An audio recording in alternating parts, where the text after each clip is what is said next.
Oscillation d'une tige verticale. Une tige métallique AB uniforme de longueur L égale 1 mètre et de masse grand M peut tourner sans frottement autour d'un axe θ horizontal passant par son extrémité A. Un corps ponctuel de masse petit m est fixé sur la tige à la distance x de l'extrémité A. On écarte légèrement la barre de sa position d'équilibre d'un angle θ petit et on l'abandonne à elle-même. 1. Établir l'équation différentielle de mouvement vérifiée par l'angle θ. 2. Où doit-on placer le corps ponctuel pour que la période t des petites oscillations du système soit égale à la période de la tige t0 égale 2π fois la racine de L sur 3j. 1. L'équation différentielle de mouvement du système.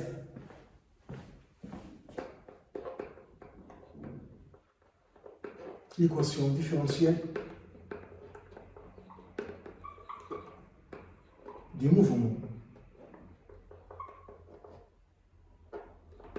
du système.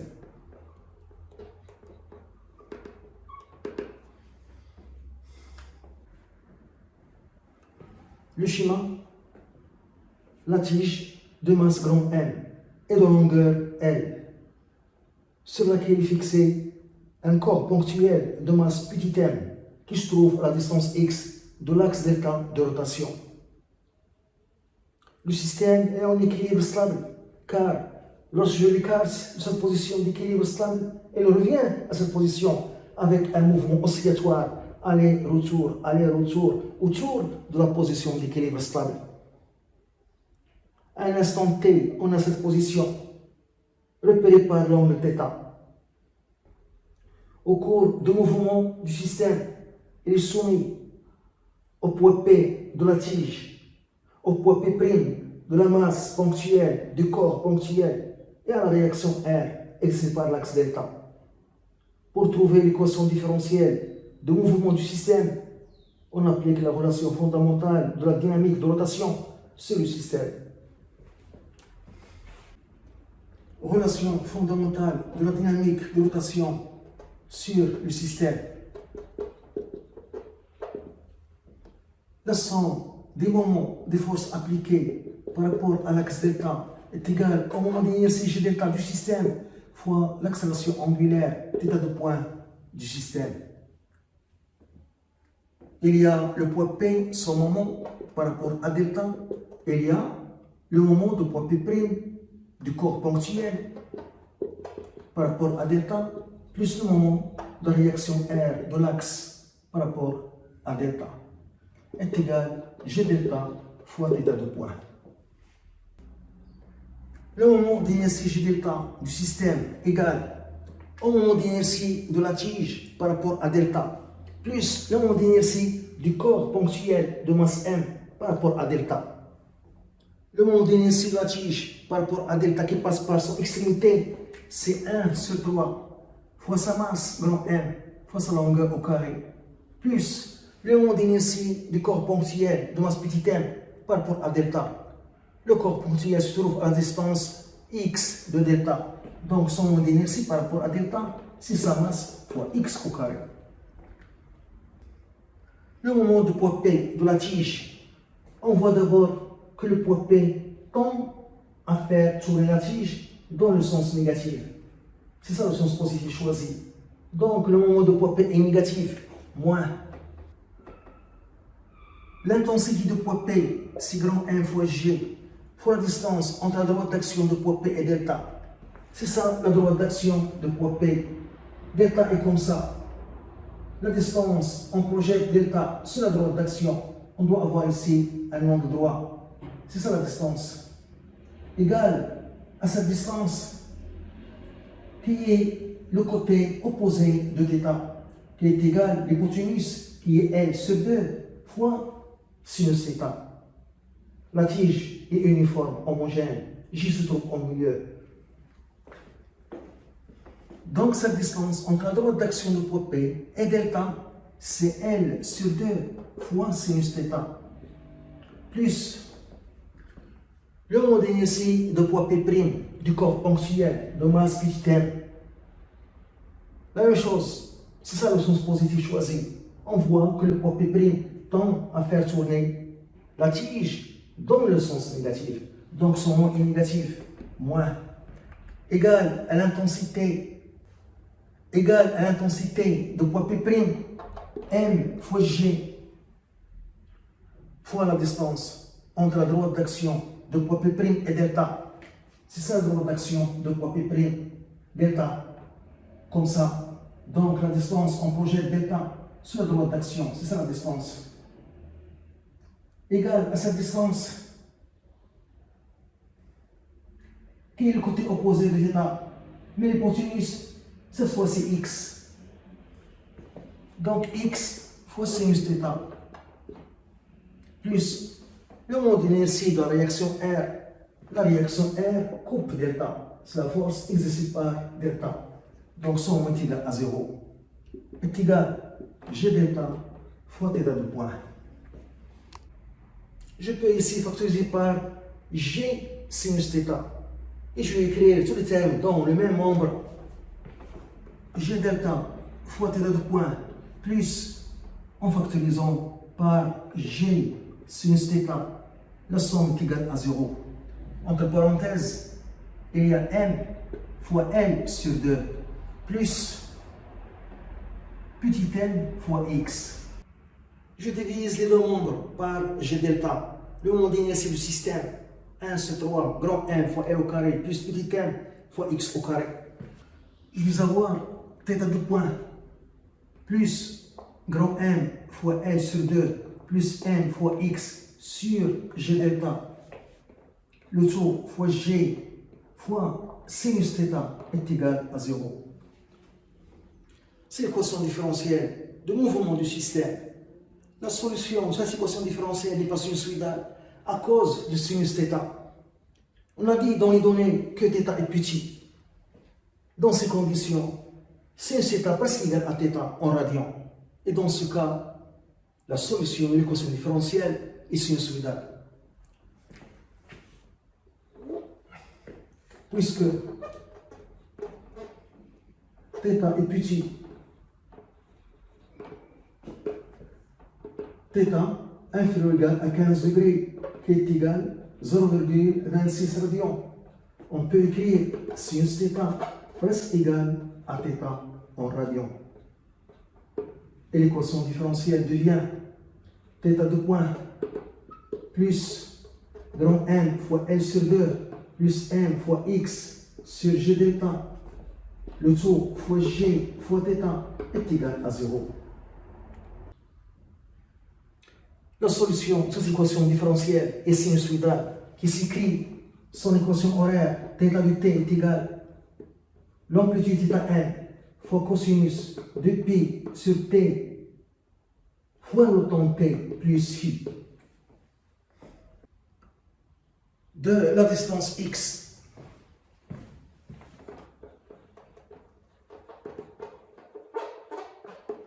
On cherche d'abord la période de mouvement oscillatoire du système.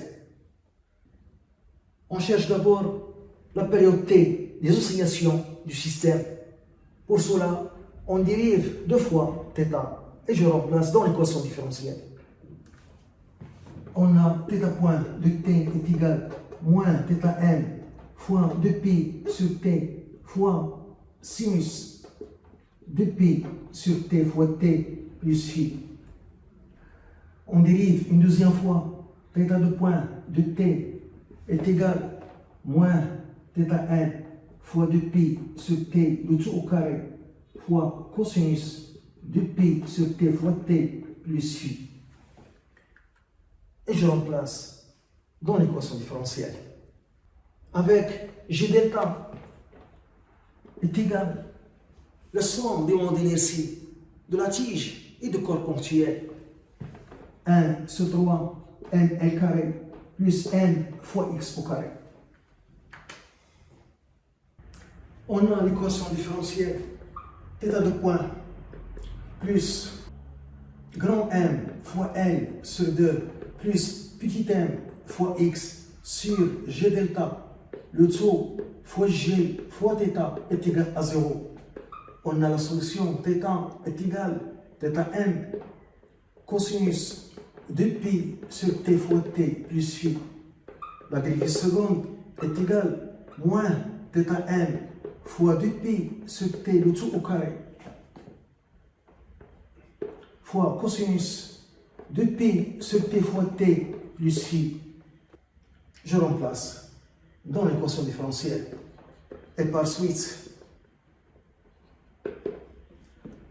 moins θm fois 2pi sur t le tout au carré fois cosinus 2pi sur t fois t plus phi plus m fois l sur 2 plus m fois x sur g delta le tout fois g fois θ qui est θm cosinus 2pi sur t fois t plus phi. La somme est égale à 0. Je peux factoriser par θm cosinus de pi sur t fois t plus phi. Donc, θm cosinus de pi sur t fois t plus phi est égal à 0. Entre parenthèses, on a moins 2pi sur t au carré plus grand N fois L sur 2 plus petit n fois x sur g delta, le tout fois g. θm cosinus de pi sur t fois t plus phi est la solution de l'équation différentielle différente de 0. Donc c'est écrit entre parenthèses qui est égal à 0. θm fois cosinus de pi sur t fois t plus phi est solution à condition que ce qui est entre parenthèses égal à 0, moins 2pi sur t au carré plus grand M fois L sur 2 plus petit m fois x sur g delta, le tout fois g est égal à 0. Donc, 2pi sur t au carré est égal grand M fois L sur 2 plus petit m fois x sur g delta fois g. 2pi sur t est égal à la racine de grand M fois L sur 2 plus petit m fois x sur g delta fois g. Donc la période t des petites oscillations du système t est égale à 2pi fois la racine de g delta sur grand N fois L sur 2 plus petit m fois x fois g. Maintenant, je remplace g delta par son expression, la somme des mondes d'inertie de la tige et de corps ponctuel par rapport à delta. Donc t est égal à 2pi fois la racine 1 sur 3 grand M fois L au carré plus petit m fois x au carré sur grand M fois L sur 2 plus n fois x le tout fois g. Il faut faire apparaître la période T0 de la tige à partir de cette expression. Donc t est égal à 2pi fois la racine m L au carré plus 3 m fois x au carré, le tout sur 3 sur m L plus 2 m fois x fois g sur 2. T est égal à 2pi fois la racine de 2 sur 3g fois m L au carré plus 3 m x au carré sur m fois L plus 2m fois x.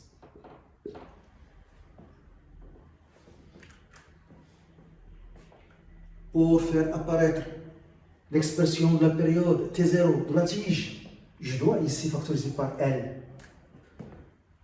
T est égal à 2P fois la racine de L sur 3G facteur L plus 3mx au carré sur L sur ml plus 2m fois x. Donc, t est égal à 2p fois la racine de 2n sur 3g fois la racine du reste m fois l plus 3 petit m x au carré sur l sur grand M fois L plus 2 fois petit m fois x. Et ça, c'est la période T0 de la tige. Donc T est égal à T0 fois la racine de grand M fois L plus 3 petit m x au carré sur L sur grand M fois L plus 2 m fois x. On cherche pour quelle distance x t égale t0. T égale t0 si la racine est égale à 1. T est égal à t0 si la racine grand N fois L plus 3 fois petit m fois x au carré sur L sur grand M fois L plus 2 fois petit m fois x est égal à 1. Donc, n fois n plus 3 fois petit m fois x au carré sur grand N sur grand N fois n plus 2 fois petit m fois x est égal à 1. On obtient l'équation n fois n plus 3 petit m x au carré sur n est égal à grand N fois n plus 2 petit m fois x. On simplifie par grand M fois grand L. On trouve 3mx au carré sur L est égal à 2n fois x. Je simplifie par n et par x et je trouve 3x sur n est égal à 2. Donc x est égal à 2 sur 3 fois n. n égale 1 mètre. Donc x est égal à 2 sur 3 fois 1. On trouve 0,67 mètres. Donc, pour que la période du système T soit égale à la période de la tige seule, sans le corps ponctuel, il faut que la distance x entre le corps ponctuel et delta soit égale à 0,67 mètres.